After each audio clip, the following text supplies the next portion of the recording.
देखा जाए धनबाद लोकसभा में लगातार लोगों का कमेंट आ रहा है कि करण महतो रिजवान अंसारी का बहुत ही चर्चा चल रहा था। अचानक सा इकलाल अंसारी का चल रहा है। बहुत सारे लोग बोल रहे हैं कि पहले बोल रहे थे कि ढुलू महतो झारखंडी हैं, अभी बोल रहे हैं कि ढुलू महतो बाहरी हैं। क्या बोलिएगा? हाँ, मैंने भी देखा है ढुलू महतो। मतलब उनका नवादा से कहीं लिंक बताया जा रहा है, वो ऊपर से कुर्मी महतो भी नहीं है, ऐसा भी बताया जा रहा है। लेकिन उनका नहीं जानता था। तो लेकिन संजय सेठ को भी तो कोई नहीं जानता था, इसको कैसे वोट देके जिता दिया। तो उसी तरह से जयराम महतो का नाम से मतलब अखलाक अंसारी को भी जिताया जा सकता है, क्योंकि मतलब वो लोग तो कमेंट कर रहे हैं कि रिजवान को टिकट मिलना चाहिए, करण महतो को मिलना चाहिए। हाँ, लेकिन इसको क्यों मिला? आपका नज़र में कौन बेस्ट होंगे? रिजवान भाई ही बेस्ट रहते। जोहार, नमस्कार, मैं हूं मुकेश और आप देख रहे हैं न्यूज़ 19। देखा जाए लगातार हर पार्टी लोकसभा चुनाव में जगह-जगह, गांव-गांव में दौरा कर रही है। तो मेरे साथ वशिष्ठ नारायण महतो जुड़ चुके हैं। आइए इनसे थोड़ी-सी बात करेंगे कि लोकसभा चुनाव में क्या कुछ तैयारियां चल रही है। आइए इससे थोड़ी-सी बात करने की कोशिश करते हैं। सबसे पहले वशिष्ठ दा जोहार। जोहर जोहर, आपके चैनल को भी जोहर और आपके चैनल के सभी दर्शकों को जोहर, आपको भी जोहर, खतियानी जोहर। देखा जाए धनबाद लोकसभा में लगातार लोगों का कमेंट आ रहा है कि करण महतो रिजवान अंसारी का बहुत ही चर्चा चल रहा था। अचानक सा इकलाल अंसारी का टिकट मिला। क्या बोलिएगा इसमें? अखलाक अंसारी भी एक शिक्षक हैं, पेशे से शिक्षक हैं और वो समाज सेवी भी है। पहले भी आंदोलन से जुड़ चुके हैं, भले वो लाइमलाइट में नहीं आए बहुत ज़्यादा।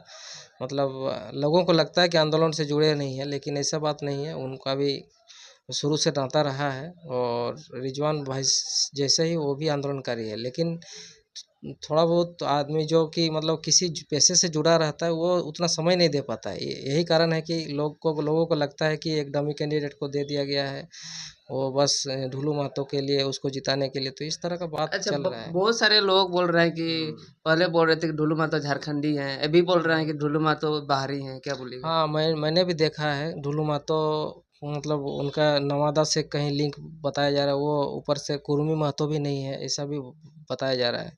लेकिन उनका योगदान धनबाद लोकसभा के लिए बहुत बहुत अधिक, मतलब बढ़ चढ़ के है। एक अमित महतो का एक चैनल है, देखिएगा, बिरसा न्यूज झारखंड। तो उसमें वो पूरा बोले हैं कि नहीं, ढुलू महतो को जिताना है। भले बीजेपी का सपोर्टर कोई नहीं है, लेकिन ढुलू महतो के लिए सब कोई सपोर्ट कर रहा है कि नहीं, ढुलू महतो को वो उनका बहुत योगदान है। तो इस तरह से थोड़ा सा कन्फ्यूजन तो लगता है कि कहीं न कहीं ढुलू महतो को भी मतलब एक अंदर से समर्थन सभी का हो सकता है।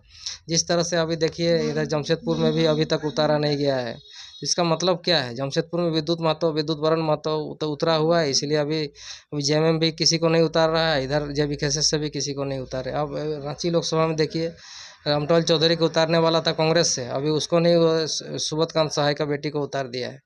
तो कहीं न कहीं इन लोग का बाहरी लोग को ही, मतलब इन लोग जितना भी बड़ा-बड़ा पार्टी लोग है। चर्चा तो रामलाल चौधरी का कुछ दिन पहले आ रहा हाँ। था कि कांग्रेस से रामलाल चौधरी को मिलेगा। अचानक सा सुमंतर साय की बेटी को मिल गया। हाँ, क्या तो बोलेगा? यही यही है, मतलब खतियानी को ये लोग प्रमोट करना नहीं चाहता। यही चीज़ सभी मतदाताओं को, सभी जनता को समझना चाहिए कि हमारा आखिर वोट हम लोग किस तरफ होना चाहिए और आगे कैसे हम लोग इनका जवाब देंगे। क्योंकि ये लोग अगर जुबा को तो टिकट अगर दे रहा है तो अपना ही बेटी को दे रहा है, अपना ही मतलब बेटा बेटी को दे रहा है। तो वो जुबा, उसको जुबा नहीं, यहाँ जो आंदोलन कर रहा है यहाँ इतना दिन से, तो यहाँ यहाँ और कोई चेहरा ये लोग को नहीं मिला। अपना ही बेटी सुबोधकांत साय अपने बेटी को वो कहाँ से पढ़ के आई है। तो ऐसा बात नहीं है, शिक्षा का वैल्यू होना चाहिए। लेकिन जो कि यहाँ इस मिट्टी के लिए लड़ रहा है, उसको पहले टिकट दीजिए ना, उसको प्रमोट करने की कोशिश कीजिए। यहाँ पर आप लोकतंत्र का बात कीजिएगा और यहाँ पर आप मतलब ये राजतंत्र का, जैसा ये राजा का बेटा ही अगर राजा होगा तो फिर हम लोग को फिर लोकतंत्र क्या मतलब है। इसीलिए यहाँ पर इस तरह से यहाँ माहौल बनाया जा रहा है कि इन लोग को लग रहा है कि जयराम महतो एक बहुत बड़ा फैक्टर हो गया है। इससे पहले कभी एमपी इलेक्शन को कोई ध्यान नहीं देता था, सब कोई बस मतलब वोट दे के चलाता था। कभी कोई फूल छाप, कोई हाथ छाप, इस तरह से मतलब हाँ, कोई भी खड़ा रहे, नहीं तो संजय सेठ जैसा उसको कौन जानता था। अभी जैसे बोल रहा है कि नहीं, अखलाक अंसारी को कोई नहीं जानता था, तो लेकिन संजय सेठ को भी तो कोई नहीं जानता था, इसको कैसे वोट दे के जिता दिया। तो उसी तरह से जयराम महतो का नाम से मतलब अखलाक अंसारी को भी जिताया जा सकता है, क्योंकि मतलब वो लोग तो कमेंट कर रहे हैं कि रिजवान को टिकट मिलना चाहिए, करण महतो को मिलना चाहिए, हाँ, लेकिन इसको क्यों मिला? आपका नज़र में कौन बेस्ट होंगे? रिजवान भाई ही बेस्ट रहते, लेकिन उनको लगा कि नहीं, मतलब जयराम दा को हम सपोर्ट करेंगे गिरिडीह लोकसभा में, क्योंकि गिरिडीह लोकसभा में भी मुस्लिम और अल्पसंख्यक मतदाता लोग हैं। उनको समझाने के लिए, क्योंकि जयराम दा को यहाँ पर जीतना बहुत ज़रूरी है, और यहाँ पर ऐसा समीकरण ये लोग बना रहा है कहीं ना कहीं, मतलब यहाँ जेएमएम और बीजेपी सब कोई मिल के यहाँ जिस तरह से पूरा ऑल इंडिया में महागठबंधन बन रहा है मोदी के अगेंस्ट में, मोदी को हराने के लिए, तो उसी तरह से यहाँ जयराम महतो को हराने के लिए यहाँ पर इस तरह का राजनीति चला जा रहा है। बहुत सारा बाहरी को यहाँ सरयू राय देखिए जमशेदपुर से वहाँ धनबाद में लड़ने जाएंगे बोल रहे हैं। तो ये कहीं ना कहीं इस तरह का मतलब समीकरण बनाने को ये लोग जान रहा है कि कहीं हम लोग बाहरी हैं तो हम लोग को लूटने और नहीं दिया जाएगा। यहाँ खतियानी झारखंडी जाग गया है, तो इसीलिए, और एमपी इलेक्शन में आज तक इतना कोई ध्यान नहीं दिया। जयराम महतो इतना बड़ा फैक्टर बन गया कि अभी सबको हर जगह हर पंचायत में अभी ग्रुप बन गया है, सभी कोई जन जागरण कर रहा है। तो इतना जन जागरण कभी नहीं होता था, विधानसभा में भी नहीं होता था, लेकिन अब सांसद इलेक्शन में हो रहा है, तो ये बहुत आपका नज़र में मतलब धनबाद लोकसभा में गलत हुआ है कि? धनबाद लोकसभा में गलत नहीं हुआ, लेकिन एक मतलब जिस तरह से जयराम दार का चेहरा था, तो धनबाद भी एक हॉट सीट था, लेकिन हॉट सीट में थोड़ा सा हॉट आदमी होना चाहिए। और सभी कोई मतलब रिजवान दा को हम भी एक्सपेक्ट करते थे। मेरा पहला इससे पहले जो वीडियो था उसमें हम रिजवान दा का नाम भी लिए थे, और हम तो बोले थे कि जयराम दा ही दोनों जगह लड़े, लेकिन उसमें भी शायद कोई ऑब्जेक्शन करता कि अकेले दोनों जगह लड़ रहा है, कितना जगह, तो इसीलिए और आदमी को मौका देना चाहिए। तो और चूँकि वहाँ पर रिजवान दा खुद बोले कि नहीं हम नहीं लड़ेंगे, मतलब बाकी सबका इनका नाम दिया, तो फिर इस तरह से मतलब इनका नाम देना पड़ा। तो इस तरह से मतलब आदमी को लोग लगता है कि कुछ गलत हुआ है, लेकिन फिर भी एक विश्वास और भरोसा जो है वो कायम रहना चाहिए, कुछ भी गलत नहीं हुआ है। थोड़ा सा राजनीति का दुनिया में थोड़ा सा नया सभी कोई युवा लोग राजनीति में आए हैं, तो सभी कोई थोड़ा सा कन्फ्यूज रहता है कि हम लोग को क्या करना चाहिए। इसीलिए मतलब थोड़ा सा मतलब जैसे कि इससे पहले तो रजिस्ट्रेशन ही नहीं हुआ था, अब रजिस्ट्रेशन किसी तरह से हुआ, तो अब कैंडिडेट देने में इस तरह से हो रहा है। अगर थोड़ा सा मतलब उनको मतलब ये बहुत सारे लोग इकलाल अंसारी का नाम भी नहीं सुने थे। हाँ, तो उसी तरह से बहुत सारा मतलब इकलाल अंसारी, अभी अनुपमा सिंह को जो उतारा है वहाँ पर, या अनूप सिंह का वाइफ को, तो उसको कौन कौन जानता था? यहाँ सुबोध कांत साय के बेटी को कौन जानता था? तो इसीलिए सिर्फ जेबी केसेस का ही आदमी सवाल उठाता है, क्योंकि हम लोग यहाँ का आदमी है, इसीलिए हम लोग पर सवाल उठाता है।